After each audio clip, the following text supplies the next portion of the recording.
Ed Adams, and this is the Weekly Genealogy Toolkit, the podcast that helps the new genealogist get the most out of their research time and avoid the most common pitfalls. All the biggest events in our history are important in understanding how we have ended up where we are. But most of us don't lead the kind of lives that intersect regularly with events that will go down in history as being major. Most of our history isn't earth-shatteringly significant. But in its collective impact on people, I suspect it ends up being pretty darn important. A big part of what I enjoy about genealogy is discovering the small stories in history that are completely new to me, yet leave me wondering, how did I not know this before? So I wanted to start putting out an occasional special episode where I tell the story of one of those events as a means of highlighting the amazing stories that you may not be aware of, but also illustrate the importance of getting off the big genealogy sites and into the history of your ancestors' world. But now for the story hook. Have you ever been the victim of collective punishment? You know, you're on a group assignment and one of the students doesn't pull their own weight and the whole group ends up getting a poor grade because of it. I feel like this kind of thing has fallen out of fashion over the course of my lifetime, but I bet anyone listening to this has an experience like that. So, the Army has long been known to be particularly bad about collective punishment. I'll tell you, it's gotten worlds better over the years, but the reputation remains. I remember being at the Army's airborne school at Fort Benning many, many years ago. We were all living in the barracks, and just as you might expect, there was a standard of cleanliness that the instructors expected from us. One of the bathrooms in one wing of the first floor didn't meet that standard on a Friday inspection. So rather than punishing everyone in that wing whose responsibility it was to clean that bathroom, the entire building was treated to a weekend-long barracks party. To translate, a barracks party involves much more mopping and scrubbing than I prefer in the parties that I go to. It sucked. And what made it so demoralizing was the fact that for 90% of the building, it was an unearned punishment. I think the psychology of the time was that in combat, you succeed or fail as a team, and the failure of one person can still mean the failure of a mission, so we all paid for it. So, yeah, we've all got that experience. That's what today's story is, except many times worse. I want to talk to you about the time that 3 entire companies of an Army infantry regiment were dishonorably discharged. We're talking 167 folks here. They couldn't possibly all have been guilty. But guilty of what? Well, that's what makes this story so interesting. I've often struggled with where to start when retelling historical events. Where does the story actually begin? Sometimes it's easy to say, but most of the time you end up in an endless death spiral of context building. I'll do my best and not start at the beginning, but I'll start at the point at which most of the contemporaries of this story would have become aware of a problem. It's an unseasonably cool summer night in South Texas. It's just before midnight on August 13th, 1906, and the last few folks in the town of Brownsville were closing up shop or were turning in for the night. The relative peace of the night was suddenly broken by the sound of rifle fire. 18 to 20 rifles it must have been. Bullets crisscrossed through homes, breaking windows, shattering lamps, putting holes into floors, walls, and ceilings. Not all of the bullets landed harmlessly, though. Frank Natus, a local bartender, was just out in the back alley of the bar closing things up for the evening when he was shot in the chest. He dropped to the ground dead. They shot and wounded a police lieutenant who'd responded to the sounds of the gunfire and killed his horse. The ruckus brought a few people to their windows, but it was hard to make out what was going on and who was doing what. The rifleman had shot out many of the street lamps, and as the lights turned on in homes, seemed to draw fire, so things remained dark. The rifleman slipped back into the darkness of the night undetected, but everyone in the town knew, without a doubt, who they were.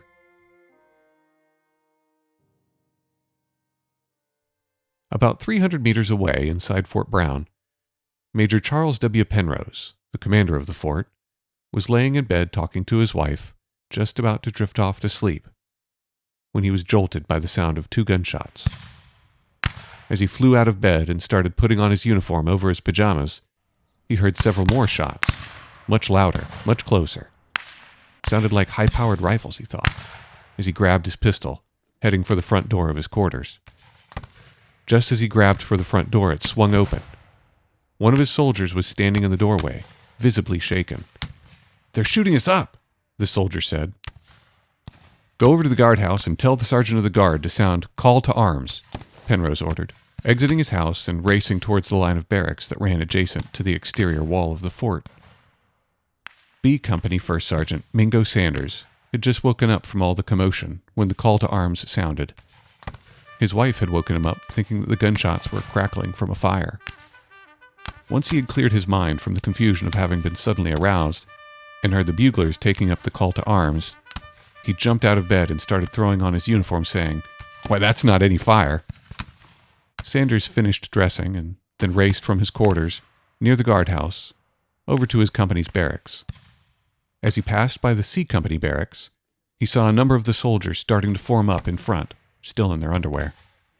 He heard an officer shouting, "Break open the rifle racks!" The men piled back into the barracks to break open the locked racks. In the confusion, no one could find the sergeant of the quarters who had the key. Sanders continued on to his company's barracks, where he found his soldiers piling out of their barracks in slightly better form and with their rifles. He ran inside the barracks to his office. He grabbed his gear, his rifle, and most importantly, his roster. As he got back outside where the soldiers were gathering, he grabbed a lantern from one of his sergeants and barked, "Fall in, B Company." The soldiers instinctively came into their standard formation in front of the barracks, as if ready for reveille. The gunfire continued. One of his soldiers hit the dirt, taking cover. "Stand up! What's the matter with you?" Sanders ordered. "Get up and soldier. And if you get killed standing up in line." He began calling the roll with the confidence of a man who had been shot at several times before. With each name, a soldier in the formation replied, "Present," and came to the position of order arms.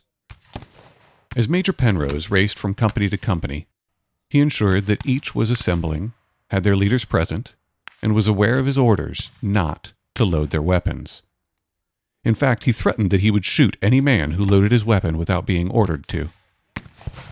He came upon some sentries and asked each what was going on, but no one had a good idea of what was happening. "They're shooting at us," was all anyone had to offer. But who was shooting at them? From where? And where were the bullets hitting? Unable to answer any of those questions, Penrose did what any army leader does when they get confused. He secured his position. He hustled back to B Company, where he found First Sergeant Sanders and their young, inexperienced commander, Second Lieutenant George C. Larson, just finishing up their roll call. He ordered Larson to take his company and form a skirmish line along the brick wall facing the town from the entry gate to the north.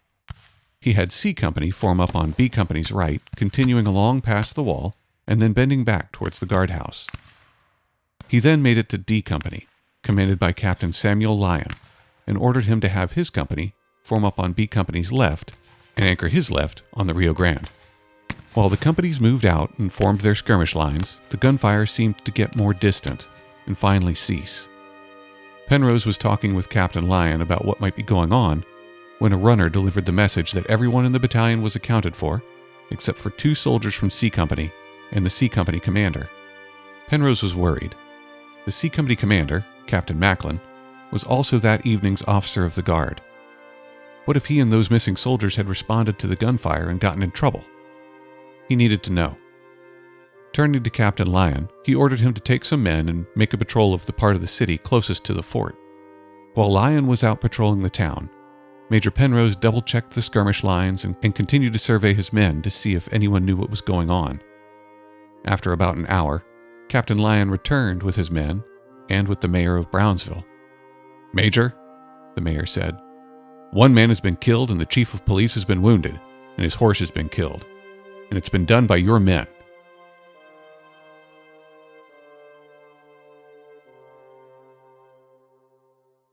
I want to pause here for a second and throw in some context. Brownsville, Texas is as far south in Texas as you can get before you end up in Mexico. The Mexican city of Matamoros is just on the other side of the Rio Grande that basically runs right through downtown Brownsville. It's also the location of historic Fort Brown, established back in 1845 as one of the first garrisons by the United States Army after Texas was annexed. In fact, it was originally named Fort Texas. It received the name Fort Brown after the death of Major Jacob Brown, the commander of the fort who was killed during the siege of Fort Texas during the Mexican-American War. It continued to be garrisoned off and on through the Civil War and after, and as we get into the early 20th century, it's once again becoming important to American national security because of the deteriorating political situation in Mexico that will eventually end up boiling over into the Mexican Revolution. The fort didn't look like what you're probably picturing in your mind. It wasn't your typical palisaded wooden frontier fort like you see in the old John Wayne flicks, and it didn't even have a wall all the way around it. It did have a low wall on the western side facing the town of Brownsville, and it had the Rio Grande forming a sort of southern barrier for the fort, but the north and the east were more or less open. A guardhouse in the northern part of the fort provided some security, and a lagoon made entry from the east somewhat challenging, but this wasn't exactly Fort Knox. Major Penrose and all of the other soldiers that I talked about as I was setting the scene just a moment ago were all part of the 25th Infantry Regiment. Many of the men in the regiment, including First Sergeant Mingo Sanders, had been with the regiment in Cuba at the Battle of El Caney, and in the Philippines where they took part in the assault on Mount Arayat. So, inasmuch as any regiment in the U.S. Army could have claimed to be combat tested, these men could claim it. In the late spring, early summer of 1906, the Army was reorganizing the garrisoning of troops throughout the continental United States in favor of fewer, larger encampments. As part of this reorganization, the 26th Infantry Regiment was moved from Fort Brown to Fort Sam Houston in San Antonio. The U.S. Army did not want to abandon Fort Brown, though, so the aforementioned 25th Infantry Regiment was moved from Niobrara, Nebraska, down to Brownsville. Now, the folks in small military towns can get pretty testy when things start changing drastically, but typically, as long as there isn't much net change in the population of a fort, townsfolk don't much mind. Their interest is typically economic, so the dollars coming out of one soldier's pocket are generally as good as the dollars coming out of another's. The problem is, the outgoing 26th Infantry Regiment was a white regiment, and the incoming 25th Regiment was a colored regiment. Now, from the outside, the town seemed only casually interested in this changing of regiments. Before their arrival at Fort Brown, they were hardly mentioned in the town's newspaper, and once they did arrive, the paper published only a few pieces. They introduced the white officers and ran an article chronicling the 25th's accomplishments at the Battle of El Caney. However, this outward appearance, as seen through the eyes of a newspaper reader, is deceptive. Senator Charles Culberson of Texas had protested the stationing of colored troops there, and the white officers of the regiment had heard rumors that the people of Brownsville were already preparing political maneuvers to stop their arrival. About a week or so after they arrived, things started going wrong. Two soldiers headed into town in their time off and happened upon a man speaking to two women along the boardwalk.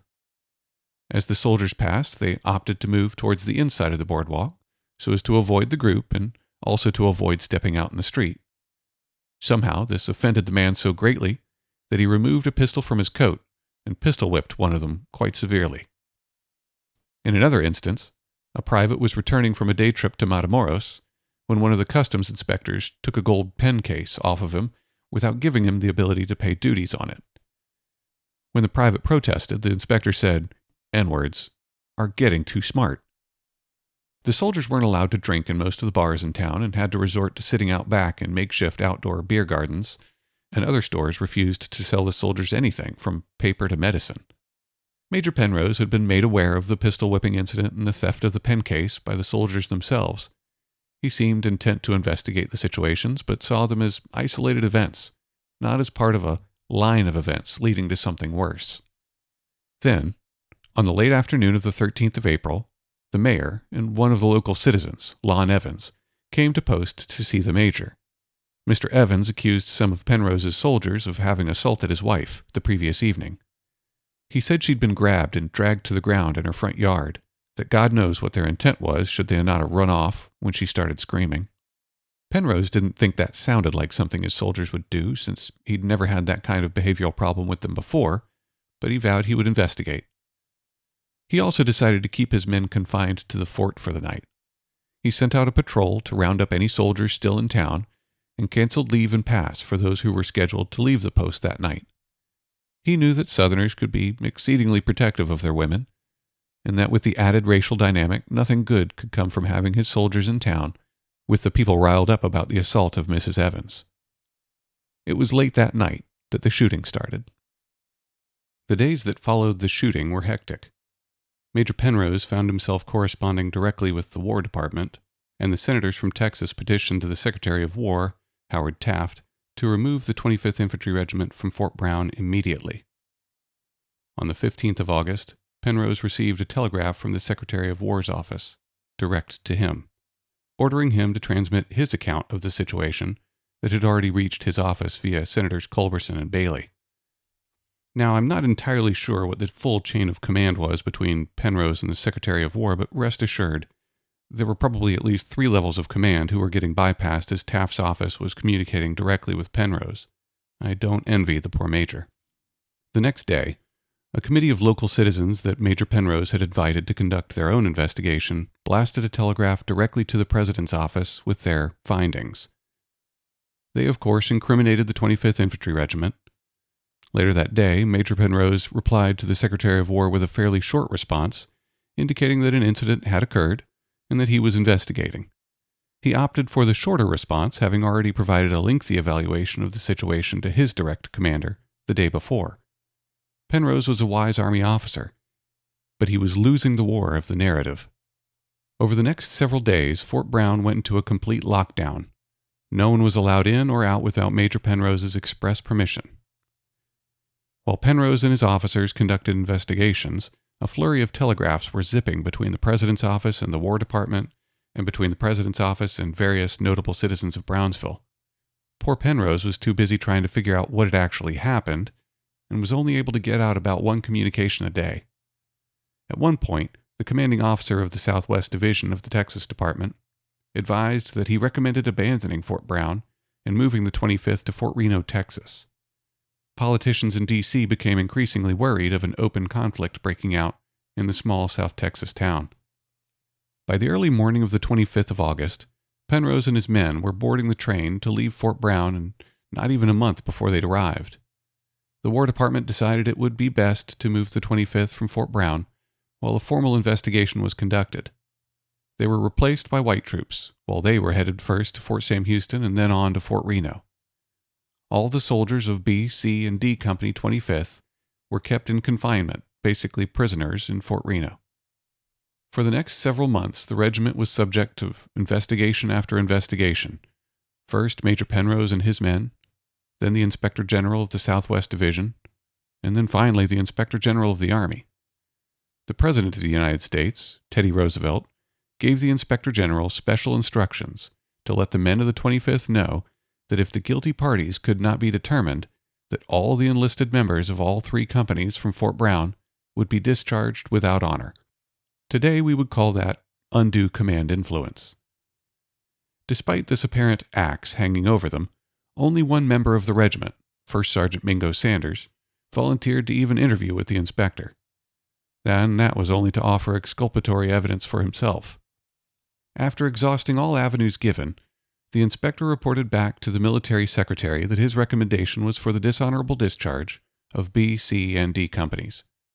Bizarrely, he included this bit in his response, and I quote, "In making this recommendation, I recognize the fact that a number of men who have no direct knowledge as to the identity of the men of the 25th Infantry who actually fired the shots on the night of the 13th of August, 1906, will incur this extreme penalty." On November 9th, 1906, the President issued an order discharging, without honor, all of the enlisted men from the 25th Infantry Regiment who had been assigned to Fort Brown during the incident. A number of soldiers, First Sergeant Sanders included, spent years after the discharge trying to have their names cleared so that they could re-enlist. Sanders was by some accounts only months away from securing a lifelong pension, then earned at 30 years of service. The vast majority of men who sought reenlistment would be strung along for years only to be ultimately disappointed. Of the 167 men discharged, only 11 were eventually reenlisted into the Army. Major Penrose and the C Company commander, Captain Edgar Macklin, were both tried by court-martial, but both escaped with acquittals. Much of the testimony that was instrumental in securing their acquittals came from the very men who had been discharged without honor. The story for Penrose, Sanders, and the rest of the 25th more or less ends here. But the story that I want to tell keeps going. 30 years later, a young boy, about 5, was standing with his grandmother just outside of a general store in a small southwest Georgia town. He was waiting for his grandfather to return when an elderly black man was struck and killed by a passing car only a few yards away from him. The boy's grandfather knew the man in passing and knew that he had been a soldier in the 25th Infantry Regiment, one of the men discharged over the affair in Brownsville. That young boy grew up and joined the Army. He served in Korea and Vietnam before finding himself in the Army's Equal Opportunity Office in the Pentagon in the early 70s. As if by pure coincidence, this young boy turned senior Army officer was tasked with investigating the Brownsville incident to determine the Army's response to a congressional bill in staffing that would overturn the 167 dishonorable discharges. A very, very long story short, in 1972, the discharges were recharacterized as honorable, and the sole surviving member of the discharged men, Dorsey Willis, was awarded a tax-free pension and received a personal apology from Major General DeWitt Smith, Jr., the Army's Deputy G1. So what does all this mean? Well, I think at the surface level, there's a pretty easy line to be drawn from the very beginnings of slavery to the Black Lives Matter movement today, and I'd say that this story fits somewhere along that line. But there's a lot going on here. At the end of the day, this is a big whodunit story, because even with the discharge of the soldiers, there's no satisfactory resolution to the question of who shot Frank Natus and the police lieutenant, Joe Dominguez. Discharging the soldiers was not about punishing those who were responsible for that crime. The discharge was considered to be the price for the conspiracy of silence that investigators believed was at play. And as repugnant as this kind of mass punishment is to the Western legal tradition, it was also the only surefire way to never find out who actually committed the crime. Army leaders and senior American politicians, all the way up to the President of the United States, felt that it was better to be seen doing something, however irrelevant it was, than perhaps do nothing and actually solve the crime. Let me elaborate, because as I say that, it doesn't quite sound right. Investigators believed that the soldiers were exhibiting one of the fundamental traits of the black race, namely silence in the face of questions from an outsider. Seems a pretty racist assumption, but it's 1906, so I'll let it slide. Let's say that's true. Let's assume that the majority of soldiers knew at least something about the plot to shoot up the town, and a smaller group may even have known a good bit. Is it a good idea to send all of those potential bits of evidence, spread by the four winds in an era where tracking down an individual in the lower class of society is virtually impossible? Doesn't sound like a good idea to me. The better idea to me would have been to deal with some short-term political fallout from failing to rapidly punish a crime, thereby building confidence among the guilty and increasing the likelihood that information spillage would occur. This idea was even proposed by Major Penrose, but little was done with it. This all feels a bit like the carpet-bombing approach to prosecuting Al Capone on charges of tax evasion as opposed to murder. So they allowed the action bias to punish innocent soldiers in favor of letting the guilty get away. But were the soldiers even guilty of anything? Well, the evidence offers some pretty compelling arguments for yes and no. It was difficult trying to tell the story in a narrative way that I did because there's so much in the records of the investigations and court-martials that contradicts much of what I said. So as I encountered these contradictions, I did a combination of things. I went with what felt more likely to me, or I went with what helped produce a more internally consistent story. But I have no doubt that there may be major chunks of the story that I just told you that may not be 100% accurate. I thought about talking about the inconsistencies in the evidence and the testimony, and I thought about talking about the way that the investigations were conducted, and some of the interesting early forensic science brought to bear on the case, but none of it changed the fact that someone or some people murdered one man and wounded another and got away with it. I opted to omit it in favor of not recording a 2-hour-long episode, but if you've pressed me for my opinion, I would probably say that while there's some concerning evidence to the contrary, I don't believe that the soldiers of the 25th had anything to do with the shooting. In weighing the contradictions, I'm left with the general feeling that the dominant narrative of the time just doesn't make sense. If you'd like to dig more into this particular episode of history, there's really only 2 places that I'd send you. The first is to the University of North Texas Digital Library, link in the description. They hold many of the records of the investigations and the court-martial. There's probably close to 10,000 pages, and it's surprisingly riveting reading. The only other source I'd offer is a book entitled The Brownsville, Texas Incident of 1906 by Lieutenant Colonel Retired William Baker, who also happens to be the boy who saw one of the men of the 25th hit and killed by a car. So as I wrap up this episode, first I want you to imagine that you're working on your family history and discover that your ancestors served a few years in the Army. That's cool. But based on the years they served, it looks like they probably weren't involved in any major conflict, so you make a note of it in your family info sheets and move on. But imagine that it was the 25th that he served in, and imagine it was in 1906. And imagine if you had never looked into what history might be available for that unit. Second, I'd like to ask if you liked the episode. This is very different from my normal format, and I honestly like my normal format. But I wanted to explore looking at one of the areas of genealogy that gets me excited, learning about these sorts of microhistory stories. I wanted to share that excitement with you and hopefully get you excited to learn more as well. If you liked it, please let me know. And if you weren't a fan, that's okay. Let me know that as well. Feel free to reach out to me on Twitter at TheWGTPod or leave a review. Thanks for listening, and I'll see you next time.